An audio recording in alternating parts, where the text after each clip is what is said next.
Hello everyone, welcome to twice and PCS. इस lecture में हम लोग बात करते हैं कि दुनिया के अलग अलग संविधान जो होते हैं वो क्या हम उनको अलग अलग कैटेगरी में क्लासीफाई कर सकते हैं। अगर कर सकते हैं तो ठीक है, और वो क्लासिफिकेशन किस किस बेसिस पे होती है, संविधान के भी क्या अलग अलग प्रकार होते हैं क्या। और जब हम इन सारे क्लासिफिकेशंस को पढ़ लेंगे तब हम देखने की कोशिश करेंगे अलग अलग कैटेगरी में कि भारत का संविधान इनमें से कहाँ कहाँ फिट हो पाता है। ठीक है, तो this is a very new topic for you in your life in the context of UPSC. तो इसके ऊपर ध्यान देना, आराम से सुनना इसको और फिर रिलेट करने की कोशिश करना कि भारत का संविधान इनमें से कहाँ कहाँ फिट हो पाता है। तो लेट्स स्टार्ट। सबसे पहले होता है एक इवॉल्व्ड कॉन्स्टिट्यूशन या फिर इनेक्टेड कॉन्स्टिट्यूशन। तो on the basis of evolution जो संविधान होते हैं अलग अलग, आप उनको क्लासीफाई कर सकते हो। पहली कैटेगरी है इवॉल्व्ड वर्सेस इनेक्टेड। ठीक है,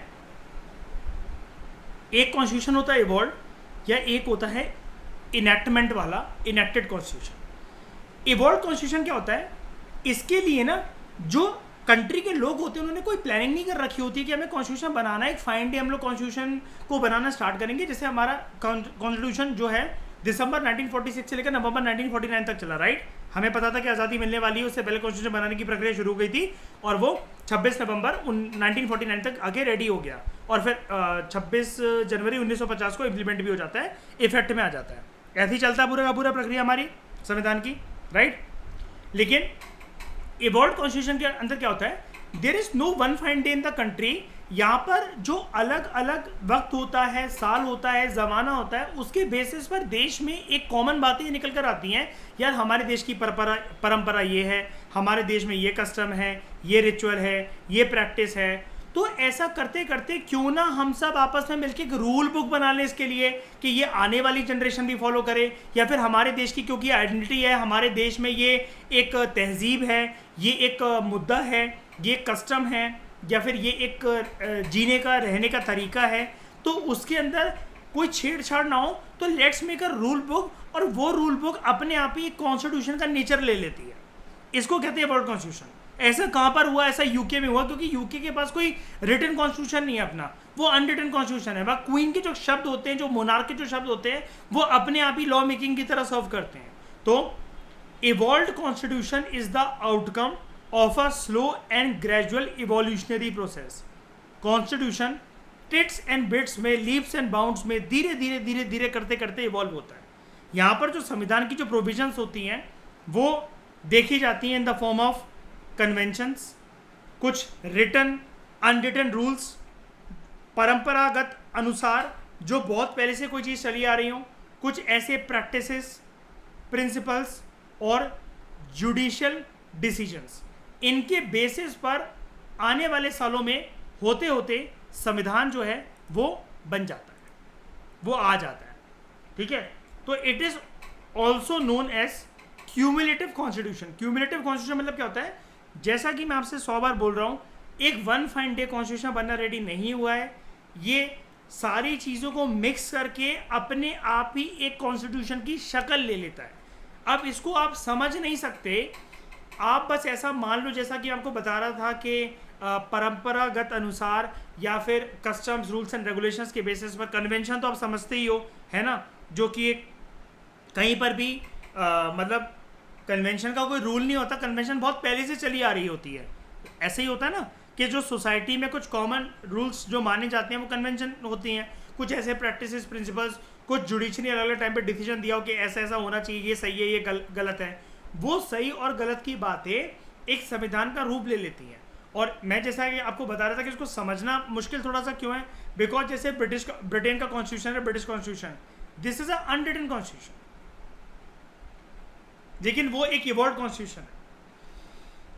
अब इनेक्टेड कॉन्स्टिट्यूशन क्या होता है, इसके लिए संविधान निर्माता एक वन फाइन डे सोचते हैं कि अब हमारी कंट्री आज़ाद हो गई है, हमारी कंट्री की लगाम हमारे हाथ में है, या फिर हमारी कंट्री के अंदर अभी तक जो संविधान चल रहा है, लेट्स स्टेप मतलब उसको हम लोग स्टेप असाइड कर देते हैं and let's make a new constitution, fresh rule book, जिसकी वजह से नया जो ज़माना है, नई जो जनरेशन है, वक्त के अनुसार, हालातों के अनुसार, नए ज़माने के अनुसार, ज़माने में होने वाले परिवर्तन के अनुसार ये सब चीज़ें होनी चाहिए। फिर है इनेक्टेड, जैसे कि मैंने आपको बताया, वन फाइन डे संविधान निर्माता जो है वो डिस्कस करते हैं कि जो संविधान है वो बनना चाहिए, उसको बनाने का टाइम आ गया है। हमारी कंट्री के लिए एक रूल बुक होनी चाहिए, एक rules and regulations, set of abiding principles होने चाहिए जिसको हर कोई सरकार, political institutions, organs of the government, Janata follow करे। उसमें जनता के बारे में उसके उनके कुछ अधिकार, कुछ ड्यूटीज़ के बारे में जिक्र करो और ये सब चीज़ें। तो enacted constitution on the other end is deliberately, जानबूझकर it is made by a constituent assembly of a particular country, या फिर एक बहुत सारे, हमारे देश में तो देखो कॉन्स्टिट्यूंट असेंबली थी है ना, कुछ देशों में कॉन्स्टिट्यूशन काउंसिल रह चुका है, या फिर it is promulgated by a king और पार्लियामेंट। अब अलग अलग कंट्री में वो है, ये सिस्टम एग्जिस्ट करता है कि कौन बना रहा है कॉन्स्टिट्यूशन, किसके द्वारा बनाया गया, सर्कमस्टांसेस के ऊपर भी होता है कभी कभार। लेकिन हमारे देश में किसने बनाया था बताओ? पार्लियामेंट ने, किंग ने, कॉन्स्टिट्यूशन काउंसिल ने, या फिर कॉन्स्टिट्यूंट असेंबली ने? कॉन्स्टिट्यूंट असेंबली ने, ठीक है। और वही कॉन्स्टिट्यूंट असेंबली दो फंक्शन परफॉर्म करती थी क्या? एक दिन पर क्या बनाती थी, जैसे MWF क्या बनाती थी, कॉन्स्टिट्यूशन के लिए काम करती थी, और TTS law, its members met as a law makers, याद है? लेकिन आप ऐसा मत लिख देना, वो समझाने का एक तरीका है ना, कि आप MWF और TTS सच में लिख कर आ जाओ, Monday, Wednesday, Friday, Tuesday, Thursday, Saturday. तो its provisions are content in the form of a book और डॉक्यूमेंट और अ सीरीज ऑफ डॉक्यूमेंट्स, और इसी को बोला जाता है कॉन्स्टिट्यूशन, जो कि आगे चलकर बनता है। It is also known as conventional constitution, और अमेरिकन और इंडियन कॉन्स्टिट्यूशन जो है वो इसके एग्जाम्पल है, ठीक है। तो यानी कि इन दोनों में से हमारा कॉन्स्टिट्यूशन कौन सा है? इवॉल्व के इनेक्टेड? इनेक्टेड। तो लिखते चलना, इंडियन कॉन्स्टिट्यूशन के कंटेक्स्ट में फीचर्स हम लोग यहाँ पर नोट डाउन करते चलते हैं। नंबर 1, हमारे कॉन्स्टिट्यूशन का फीचर कैसा हुआ? वो एक इनेक्टेड है। नेचर कैसा हुआ? सॉरी, फीचर्स कह रहा हूँ मैं, नेचर क्या है? इनेक्टेड है। नंबर 2, यहीं से बता दो, रिटर्न है क्या अनरिटन है?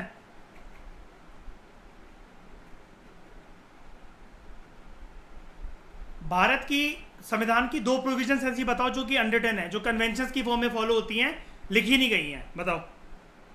कॉन्स्टिट्यूशन में रिटर्न नहीं है वो, लेकिन वो कन्वेंशनल तौर पर कॉन्स्टिट्यूशन के साथ हेल्पिंग हैंड पर फॉलो होती हैं।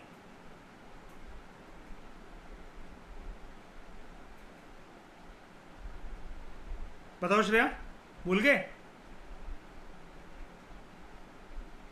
कुछ नहीं पढ़ा था, कुछ नहीं होता। अनरिटन कैसे हो जाएंगी कॉन्स्टिट्यूशन की कोई भी प्रोविजन? हमारा जब कॉन्स्टिट्यूशन ही रिटर्न है पूरा का पूरा, नहीं, ऐसा कुछ भी नहीं है। जो कन्वेंशंस होती हैं वो तो अपने आप में मतलब ऐसी होती है, परंपरागत होती है। मैंने क्या बोला? कॉन्स्टिट्यूशन का हेल्पिंग हैंड है जो। ऐसा कुछ नहीं होता। कुछ होता है ऐसा?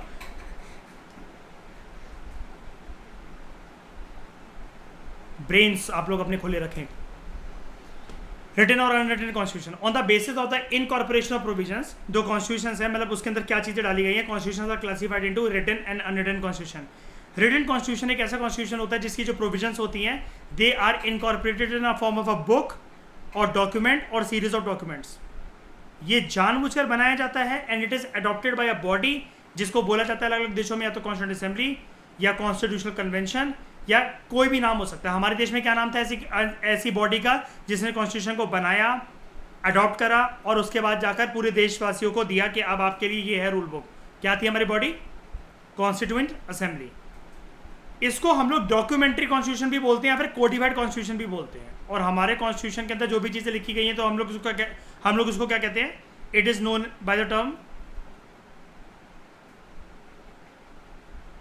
हमारे कॉन्स्टिट्यूशन के अंदर कुछ लॉज हैं गिवन।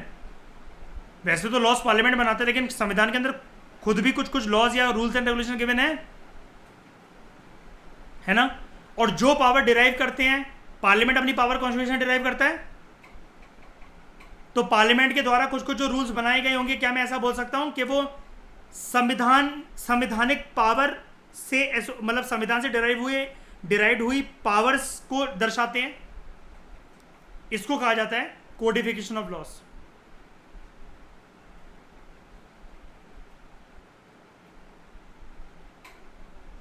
संविधान के अंदर जो भी रूल्स एंड रेगुलेशंस लिखे गए हैं, संविधान अपने आप में कैसा डॉक्यूमेंट है? Codified document. कोडिफाइड डॉक्यूमेंट मतलब क्या है? It has the highest sanction, it is the highest law of the land, right. इससे बड़ा कोई डॉक्यूमेंट है? इससे बड़ी कोई कानून की किताब है? नहीं। तो उससे डिराइव जो भी लॉज रूल्स रेगुलेशंस जो बनाए जाएंगे या फिर जो उसके अंदर खुद से लिखे हुए हैं, जैसे उसके अंदर लिखा हुआ है कि मौलिक अधिकारों को किसी भी सरकमस्टांसेस के अंदर छीना नहीं जा सकता, है ना, लिखा हुआ है ना। अब उसके लिए सरकार ने अगर कोई लॉ बनाया तो क्या वो लॉ कोडिफाइड लॉज नहीं होंगे, बताना, बेसिक स्ट्रक्चर का पार्ट नहीं होंगे? बिल्कुल होंगे। तो जो कॉन्स्टिट्यूशन है यूएसए का, कनाडा का, फ्रांस का, जापान का और इंडिया का, they are what kind of constitution? Written constitution, codified constitution, documentary constitution.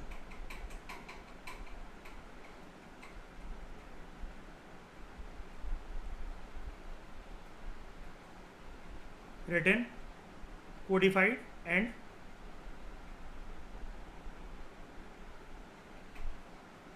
Documentary.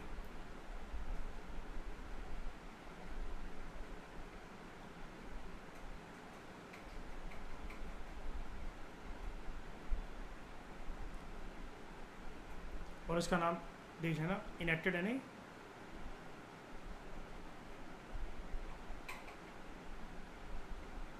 इसको कन्वेंशनल कॉन्स्टिट्यूशन भी कहा जाता है। यहाँ पर देख लो, मैंने वहाँ कर रखा है। आगे अनरिटन कॉन्स्टिट्यूशन कौन सा होता है? It is on the other hand a kind of constitution जिसमें ज़्यादातर जो प्रोविजंस होती हैं ये बुक की फॉर्म में, डॉक्यूमेंट या सीरीज ऑफ डॉक्यूमेंट्स की फॉर्म में नहीं लिखी जाती हैं। They are not incorporated in form of a book, document और सीरीज ऑफ डॉक्यूमेंट्स।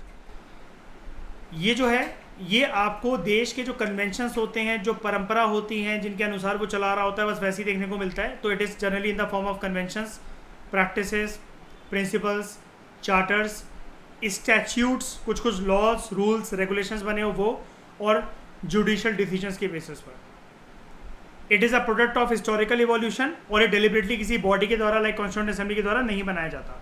इसलिए हम लोग इसको नॉन डॉक्यूमेंट्री कॉन्स्टिट्यूशन या फिर अनकोडिफाइड कॉन्स्टिट्यूशन भी बोलते हैं। तो जो संविधान है ब्रिटेन का, यूके का, न्यूजीलैंड का और इजराइल का, there good examples in this regard. अब इजराइल का जो कॉन्स्टिट्यूशन है वो है अनरिटन। तो श्रेया इस लेक्चर के बाद मुझे बताना कि पैलेस्टीन का कॉन्स्टिट्यूशन कैसा है, ठीक है? लिंक है ना इनके बीच में? क्या लिंक है? लड़ाई चल रही ना यहाँ पर, है ना?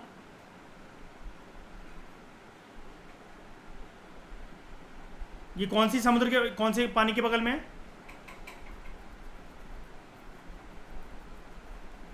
डेड सी। सबसे इंपॉर्टेंट एरिया यहाँ का कौन सा?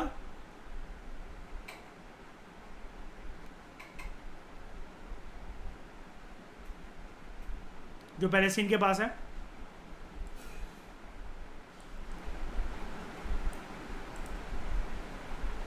गाजा की पट्टी याद है?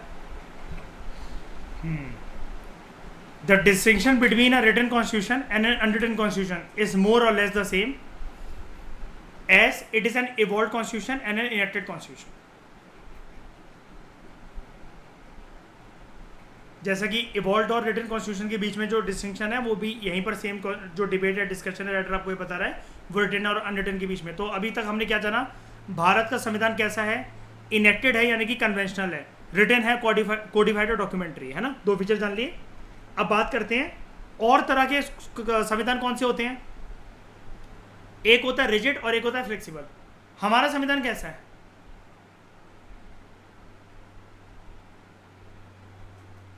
बताओ, रिजिड है कि फ्लेक्सिबल है? मिक्सचर है दोनों का। रिजिड है तो अमेंडमेंट क्यों होती है फिर? कैसा है बताओ भाई, रिजिड है कि फ्लेक्सिबल? एक चुनो ना। दोनों है। कुछ प्रोविजंस किसी का बाप भी चेंज नहीं कर सकता और कुछ provisions as the circumstances will warrant, जैसा कि वक्त और हालात के अनुसार करना पड़ेगा, तो दे आर फ्लेक्सिबल। जैसे आर्टिकल 1 कैसा है? फ्लेक्सिबल है कि रिजिड है? रिजिड है, लेकिन अपने आप में अमेंडमेंट का जो स्कोप है वो कैसा है? फ्लेक्सिबल। तो based on the method of amendment, constitutions when they are classified into rigid or flexible constitutions, ये जो क्लासिफिकेशन है ये लॉर्ड जेम्स ब्राइस ने दी थी अपनी बुक के अंदर, studies in history and jurisprudence. ये आपको नहीं जानना है। रिजिड कॉन्स्टिट्यूशन एक ऐसा कॉन्स्टिट्यूशन होता है which cannot be amended in the same manner as the ordinary law. जैसे नॉर्मल कानून चेंज हो जाते हैं वैसा वो संविधान चेंज नहीं हो सकता। यहाँ पर हमें एक स्पेशल प्रोसीजर चाहिए होता है इसके अमेंडमेंट के लिए। ऐसा भी नहीं कि चेंज बिल्कुल ही नहीं हो सकता, लेकिन we need a special procedure for its amendment. दूसरे शब्दों में अगर हम लोग बोले तो ये बेसिकली क्या है, it makes a distinction between the constitution law and the ordinary law, कि ये वाले जो होंगे ये स्पेशल प्रोसेस से चेंज होंगे और ये एक ऑर्डिनरी प्रोसेस से चेंज हो जाएंगे। फ्लेक्सिबल कॉन्स्टिट्यूशन दूसरे हाथ पर कैसा संविधान होता है, which can be amended in the same manner as the ordinary law. यहाँ पर कोई हमें स्पेशल प्रोसीजर नहीं चाहिए होता इसकी अमेंडमेंट के लिए, तो it does not make a distinction between the constitution law and the ordinary law. जिस प्रकार से ऑर्डिनरी लॉ चेंज हो सकता है वैसे एक संवैधानिक कानून भी चेंज हो सकता है। फ्लेक्सिबल कॉन्स्टिट्यूशन जो है it is also known as elastic constitution. Rubber band की तरह, प्लास्टिक की तरह उसको आप खींच सकते हो, चेंज कर सकते हो, मोल्ड कर सकते हो। और जो कॉन्स्टिट्यूशंस हैं यूके के और न्यूजीलैंड के, they are good examples. Rigid constitution जो है it is also known as in elastic constitution and the constitutions of USA, Australia और स्विट्जरलैंड। इंडिया नहीं दिखा इसके अंदर क्योंकि भारत का जो संविधान है it is neither rigid nor flexible but a combination, synthesis, amalgamation of both. Okay, फिर है फेडरल एंड यूनिटरी। इसके कंटेक्स्ट में हमारा कॉन्स्टिट्यूशन कैसा है बताओ, फेडरल की यूनिटरी?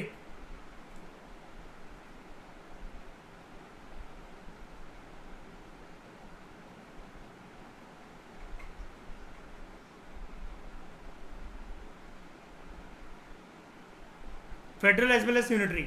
यूनिटरी कब हो जाता है? वो तो चलो मतलब एक, हाँ ठीक है, सिचुएशंस लाइक इमरजेंसी। और कौन सी इमरजेंसी? नेशनल और फाइनेंशियल भी, ठीक है। तो based on the nature of relationship between the national government and the regional governments, constitution जो है they are classified into federal and unitary. Federal का मतलब क्या होता है, powers are divided between centre and the state. Unitary constitution कौन सा, जिसमें सारी पावर किसके पास होती है? सेंटर के पास होती है। तो federal constitution is one in which provides for a division of power between the national government and the regional governments, या प्रोविंशियल गवर्नमेंट्स बोलो, स्टेट गवर्नमेंट्स बोलो। तो it enables them to operate in the respective jurisdictions independently, कि centre अपना काम कर रहा है, राज्य अपना काम कर रही है, राज्य को बल्कि जरूरत है तो सेंटर उनकी हेल्प कर रहा है, ठीक है। यूनिटरी कॉन्स्टिट्यूशन क्या होता है? It is one that provides for the concentration of power in the hands of the national government, only in the hands of the national government. ये यहाँ पर रीजनल गवर्नमेंट जो है ये ऑपरेट तो करती हैं लेकिन they act as a subordinate agencies of the national government. हमारे देश में राज्य की सरकार छोटी है या फिर सेंट्रल गवर्नमेंट बड़ी है? क्या है ऐसा कंटेक्स्ट? नहीं, दोनों अपने रिस्पेक्टिव एरियाज के अंदर इक्वल हैं, सुप्रीम पावर एंजॉय करते हैं अपने अपने एरिया के अंदर। राज्य की सरकारों को भी अगर बीच में वो वाली पावर दे दी जाए तो कि सेंट्रल गवर्नमेंट के पास है तो फिर वो भी सुप्रीम है ना। एक क्लर्क को अगर आईपीएस वाली पावर दे दी जाए तो वो भी आईपीएस है ना। तो it makes the regional governments to operate as the subordinate agencies. क्या ये वाली चीज़ यूनिटरी फॉर्म ऑफ कॉन्स्टिट्यूशन में देखने को मिलती है? नहीं। हमारे देश में अच्छा दोनों एलिमेंट्स हैं, यूनिटरी भी है, फेडरल भी हैं, लेकिन क्या फिर भी सेंट्रल जो गवर्नमेंट है वो सुप्रीम है और स्टेट गवर्नमेंट्स जो हैं वो सबऑर्डिनेट है? नहीं, ऐसा तो कुछ भी नहीं है, ठीक है। तो it may in unitary constitution regional governments operate as subordinate agencies of the national government, और वो सिर्फ they exercise only such powers which may be allocated, which may be delegated to them by the national government. Federal constitution जो है ये USA में, Switzerland में, Australia में, Canada में, रशिया में, ब्राज़ील में और कुछ दूसरे कंट्रीज में देखने को मिलता है। Unitary constitution is prevalent in UK, France, Japan, China, Italy, Norway और दूसरे स्टेट में, यानी कि यूरोपियन कंट्रीज में भी डिवीजन है in terms of federal constitution, unitary constitution. Bharat का जो कॉन्स्टिट्यूशन है it contains both the federal provisions as well as the unitary provisions, ठीक है। इसलिए के.सी. वेरे ने as a political theorist Bharat के संविधान को डिस्क्राइब करा था एज क्वाजी फेडरल, यानी कि it has features of both unitary model and federal model. यहाँ पर पावर था generally divided between centre the states, but during the times of national emergency या फिर during the time of any kind of exigency, exigency का मतलब समझते हो, कोई भी इमरजेंसी, मतलब लगने वाली इमरजेंसी नहीं, या फिर कोई भी एक अनहोनी हो गई, वॉर हो गया, कंट्री को कोई भी एक प्राकृतिक आपदा है, कुछ भी है, तो उस टाइम पर डिसीजन मेकिंग या पावर जो है उसका कॉन्सेंट्रेशन किसके हाथ में हो जाता है? सेंटर के पास।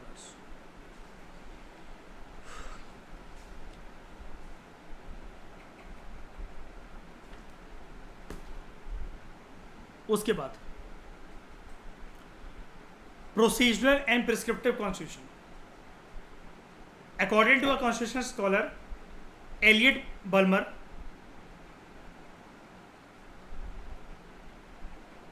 दो ब्रॉड तरीके के कॉन्स्टिट्यूशनल आर्कीटाइप्स, आर्कीटाइप समझते हो?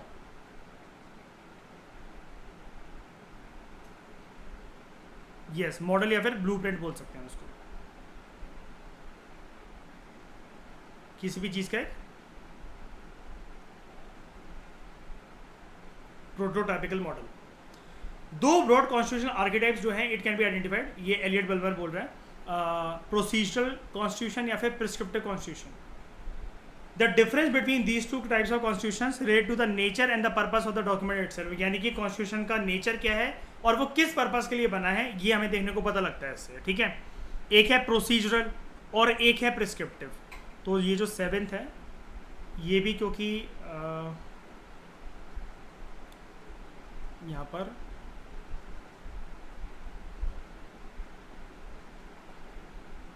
अच्छा वो कह रहा है कि ये सेम चीज़ है जैसे कि हमने 5th में पढ़ी थी, मतलब 5th वाले पॉइंट में पढ़ी थी, छोड़ो ये किसी काम की नहीं है। प्रोसीजरल कॉन्स्टिट्यूशन क्या होता है, ध्यान से समझना। प्रोसीजरल कॉन्स्टिट्यूशन जो है वो लीगल और पॉलिटिकल स्ट्रक्चर्स जो होते हैं देश में पब्लिक इंस्टीट्यूशंस के, उनको डिफाइन करता है, और ये सरकार के ऊपर कुल मिलाकर लीगल लिमिट्स लगाता है, लीगल सैंक्शंस लगाता है। It sets out the legal limits of government powers to protect democratic processes and fundamental human rights.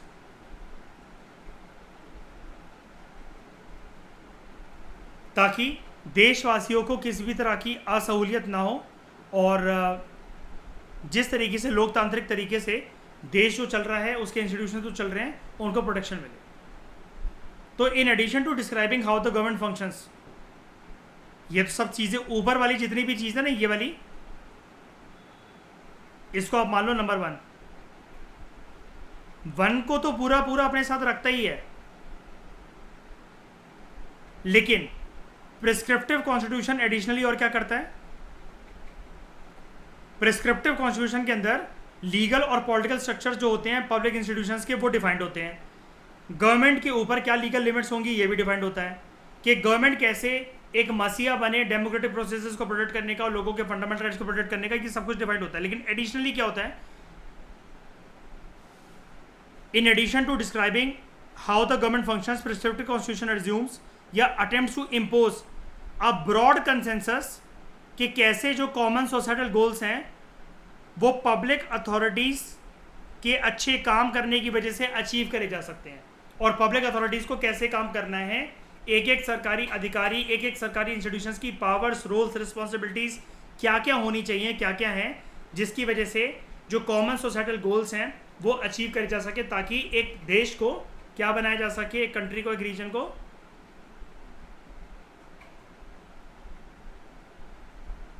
Welfare state.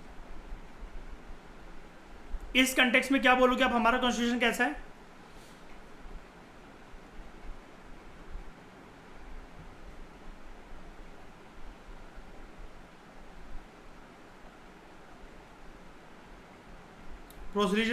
Procedural तो है ही ना,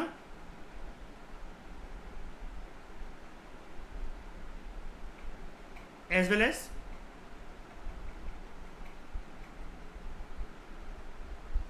प्रिस्क्रिप्टिव। ओके, इस डिस्कशन में फिलहाल इतना ही। Thank you very much for discussion.